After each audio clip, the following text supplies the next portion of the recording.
Hello, everyone. Today, on this special day of Halloween, we are doing Higurashi when they cry. Or, depending on where you're from, Higurashi no Koroni.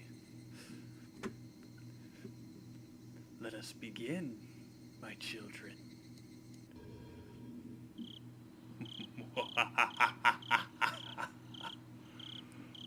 Onikoshi, welcome to the world of Higurashi when they cry. The Onikoshi arc will be opening, inviting you into this world. Don't play tough. Please, just enjoy life in Himazawa to the fullest. The difficulty extremely high, but I hope you'll enjoy the reward.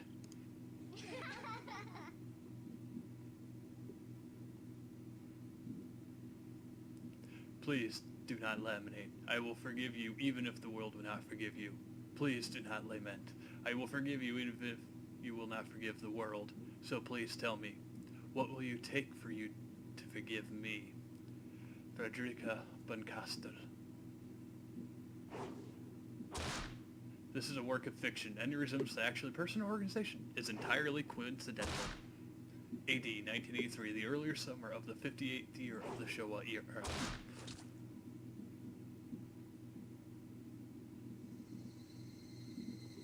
If I was going to be ripped apart anyways, having my body ripped apart would have been far better. I trusted her. No, I still trust her. Even in this very moment, I trust her.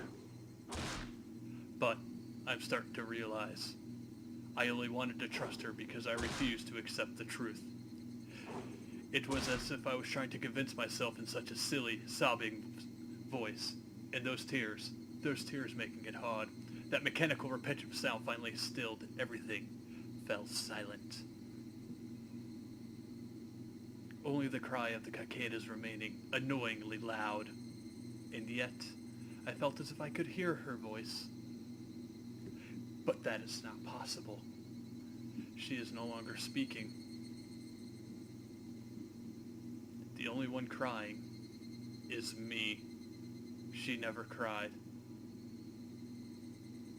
Even when she repeated those words over and over, she never expressed any emotion because there were none to show.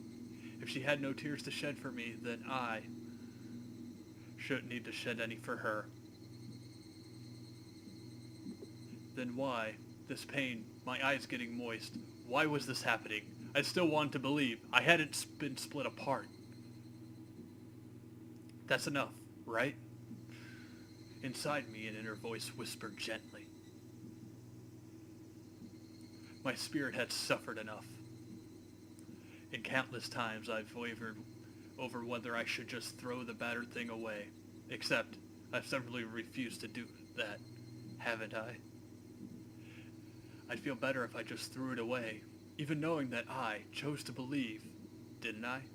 Only I can understand the painful struggle and appreciate it. Hey, me. I've tried more than enough. I'll acknowledge that much. So, isn't it alright just to take the easy way out? Besides, I'm not throwing it away. I'm leaving it behind, with her, like flowers by a grave. Now then, calm your nerves. Even though you can't feel your right arm, just lift it up. And with every swing, forget a little more. That kindness made me happy. That adorable smile brought me joy. I liked petting your head. I loved how demure you were. Because this will be the last time. Because when I swing this down, I'll forget. This is my first and last bouquet for you.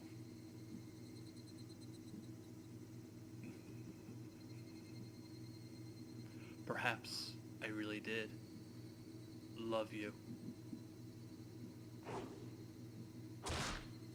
Higurashi when they cry.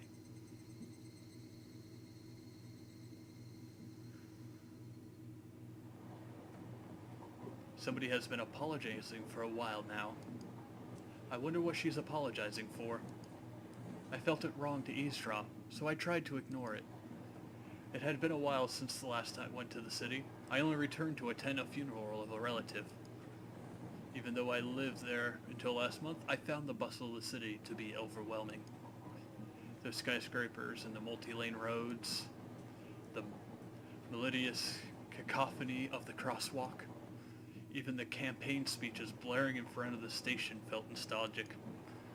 The place where I live now isn't nearly as lively. There's only the chirping of locusts and the babbling of brooks, and the cry of Higurashi, the evening cicadas. Rather than making me feel lonely, that quietness had begun to instill a sense of serenity. There is nothing where I'm living now. I don't just mean there aren't any burger joints, there aren't even vending machines. Which is saying a lot for Japan, by the way. No music stores, no restaurants, and no arcades. Even an ice cream parlor would be unlikely. The nearest town has some stuff like that, but it's an hour away by bike. But come to think of it, it really wasn't really a big deal. There were music stores and arcade and ice cream parlors, but it wasn't like I ever hung out at any of them. I had lived in the city for 10 years and never once been to an ice cream parlor. I should have gone at least once. It's only now that I'm starting to regret that a little. Somebody is still apologizing. Who is she apologizing to?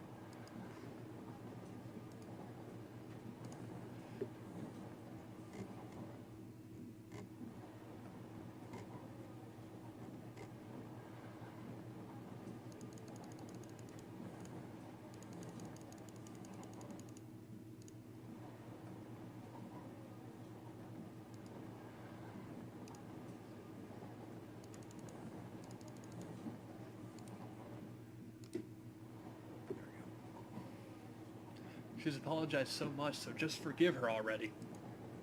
There's no reason anyone should ever need to apologize so much. I started to feel a bit annoyed at whoever was refusing to forgive her. No matter how bad the mistake, there's nothing that can't be forgiven. There's no such thing as an irreparable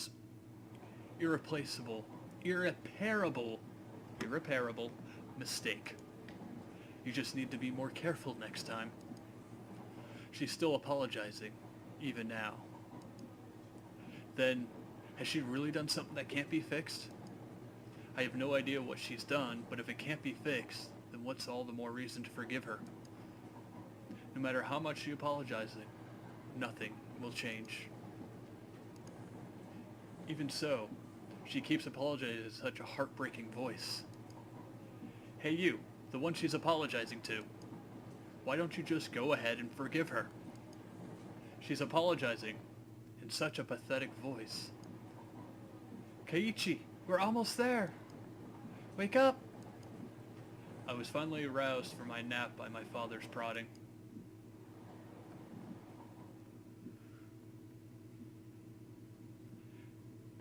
It seemed the train had reached its final stop.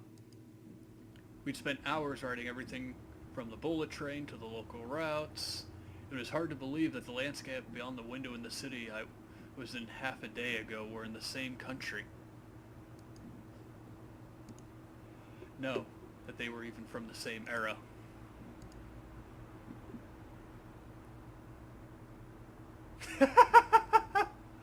Oh, I love the backgrounds in here. Oh, I could probably actually find these places. That's the funny thing. Sorry, Haneke. Go back to sleep. From there, we take a car deeper into the mountains.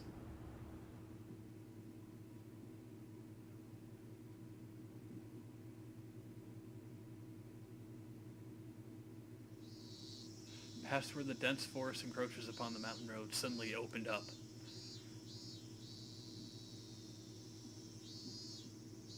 There, where I live now. Hinamizawa.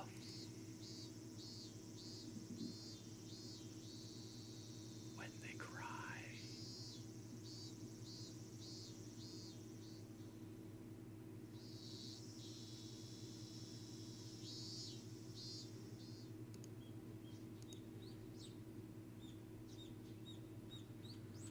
Even though we were approaching summer, the morning air still had the frigid bite.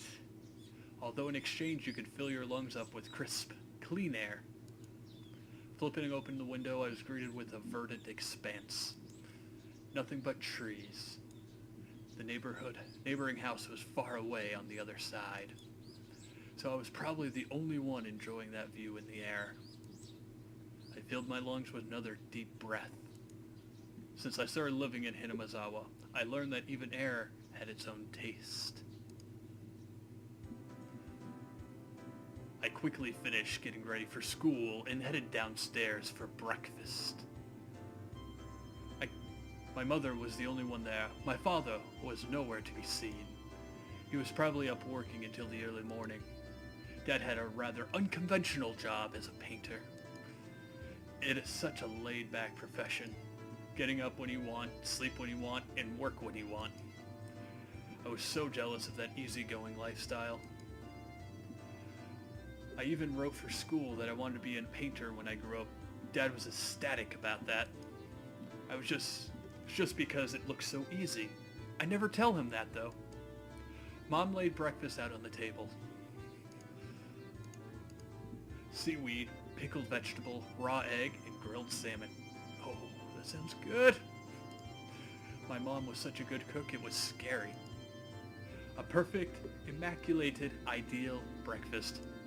Unlike my dad, who didn't even know the meaning of the word schedule, my mom never squandered any time or effort. She hummed a little tune as she brought over the miso soup. It seemed like she was in a good mood today. I'm so happy you've been waking up early since we moved here, Kiichi. If I don't wake up early, I won't have time to eat breakfast. I thought it was being cute, responding with a wisecrack after being praised for being good. Full bowl of rice or will half be enough? Pile it on. First, I savored the steaming hot rice with the seaweed. After that, I covered it with the egg. Between bites of rice, I enjoyed the crunch of pickles. Not bad at all. Excellent as usual. Sorry, my little kitty cat. Watching me clean my plate, Mom gave me a warm smile. I'm so happy you haven't skipped breakfast ever since we moved here, Kiichi. I was not a morning person when we lived in the city. I slept right until the last minute before school and rarely ate breakfast. Boycotting the breakfast Mom made me each morning, that was probably the only way I could protest being forced to attend cram school. Fair enough. I guess that was what you call my rebellious phase. I wouldn't so much as look at breakfast she woke up early every day to make. If I could go back in time, I'd slap myself.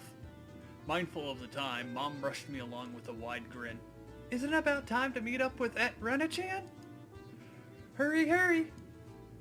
Mom really seemed to enjoy the fact that her son was going to school with a girl. Rena is one of my classmates. She really loves looking after people coming to meet me every day without fail. The way I looked at it, a guy my age walking to school with a girl was just lame. But, well, keeping a classmate waiting for me every day wouldn't be very considerate. Seriously though, how long does Rena wait there for me every morning?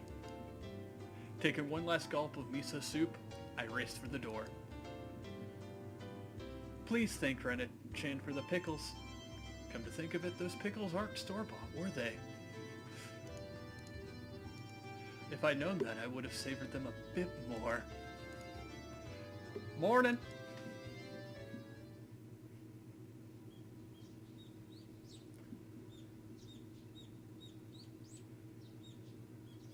Kiichi-kun! Good morning! Her cheerful greeting was as fresh as the morning itself. You're always so early! You're always so early. You should try sleeping in sometime. If I sleep in, I'll keep you waiting. She's so conscientious and such a good person. If that ever happens, I'll just leave you behind. Kiichi-kun, you're so cold. I wait for you all the time. I'll leave you in the dust. without looking back. Why are you so mean? Why? Rena had a slightly troubled look on her face. Toying with her was rather fun because of how quickly her mood changed.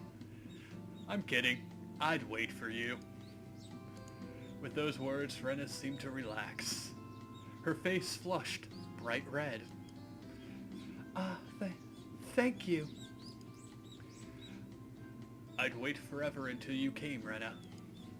No matter how long. Forever? Rena turned bright red, steam rising from her head as her brain short-circuited. She's especially weak to this sort of talk. It's quite rare to find someone this fun to tease.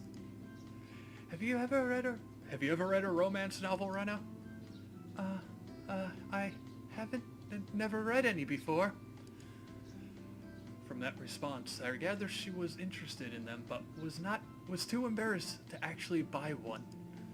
I couldn't imagine what would happen if she did read one. She'd probably turn red and pass out. Oh yeah, message from Mom.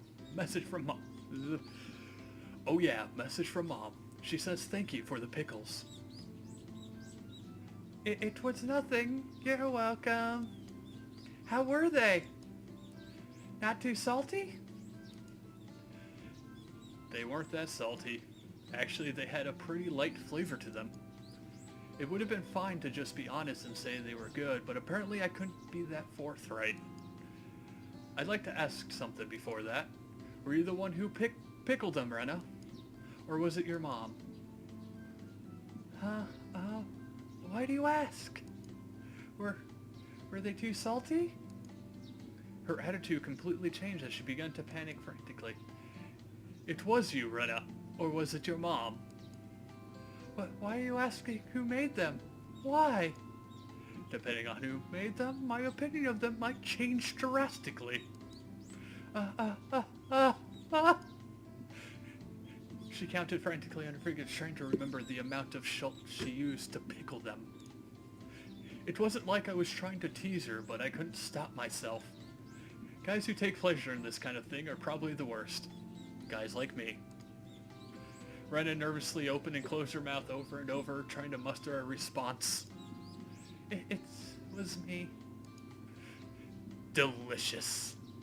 Huh? Pretty good, just like the last ones. They weren't perfect. They went perfectly with the rice. Her face went bright red again. She was completely spacing out. It truly was a lot of fun to tease her. I pray that Rena never gets taken advantage of by some lowlife. Keep at it, Rena. I'll train you until you handle it like the average person. Hanako, what's happening down there? You're falling. Hanako, you're falling. Or so I decided for myself.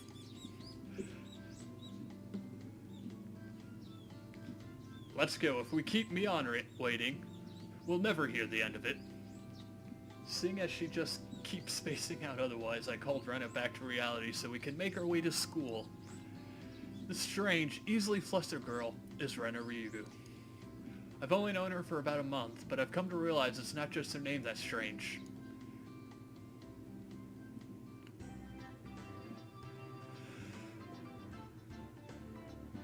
Mi-chan, good morning! Come up to the next rendezvous point. We saw another person waiting for us. Noticing us, she waved. Oh god, I gotta watch the quotations. Finally, you two are late. Usually you're the one who's late. In sharp contrast to the diligent Rena, this one marched to the beat of her own drum. She is Mion Sonozaki. For what it's worth, she's our senior and head of the class. Morning, Rena, and it's been a while, Kei-chan.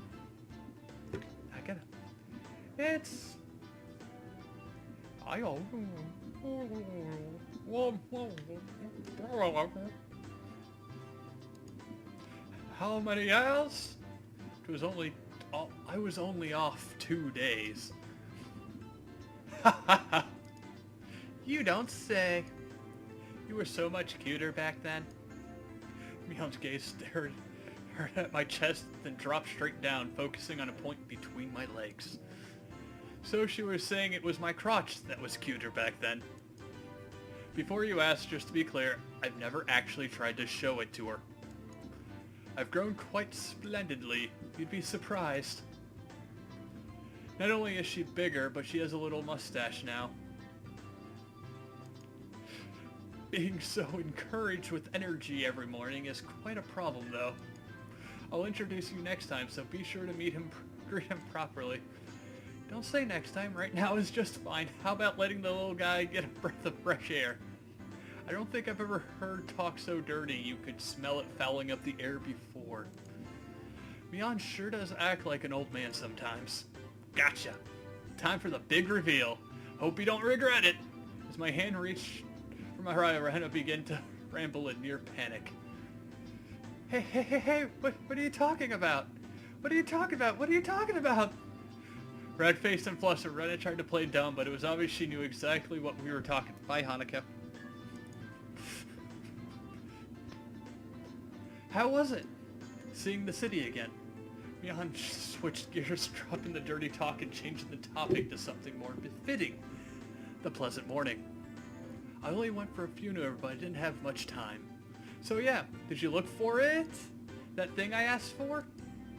You're not listening at all. I just came back from a funeral. I didn't have any time to look around in toy stores. Tisk, tisk, tisk. Toy stores and hobby shops are completely different, you know. It's really difficult to get Western stuff around here, after all. Is this about games again, Michan? Mion nodded proudly as Rena giggled. Yep, I wanted Keiiching to bring me back a Westport catalog, you see. Westport was short for Western Imported Games. Using the abbreviation did make it sound pretty geeky. You could just get them to send you one in the mail, can't you? Well, guess I have to now. I'm going to get another game full of hot action. This time, I'd like a game that's easy to understand. The last game must have been E.T. Mion is a board and card game enthusiast, and here she's collected quite a lot of different ones. According to Rena, Mion's room has kind of become a museum for domestic and foreign games. Is there a game you think I'd understand let me play too? Haha, of course. If Kei-chan is up for it, I should warn you though, I'm pretty tough. Just what I want. I play all sorts of games. I don't intend to lose. Whoa! Then we'll let you in the group this time, I guess. Bristling with joy, from head to toe, Rena looked back and forth between me and Mion. Mion gave her an affirmative wink, and her expression perked even further. I thought boys prefer playing outside, so I figured he wouldn't want to. Rena laughed happily. From such a friendly conversation, you wouldn't think I had moved here less than a month ago. I understand that they did all they could to make a transfer student like me feel at home. They'll have to try harder to fit in, so they won't feel like they have to try to make me feel welcome. I felt like if I acted a bit more open than I usually am, it should probably be about right for this place.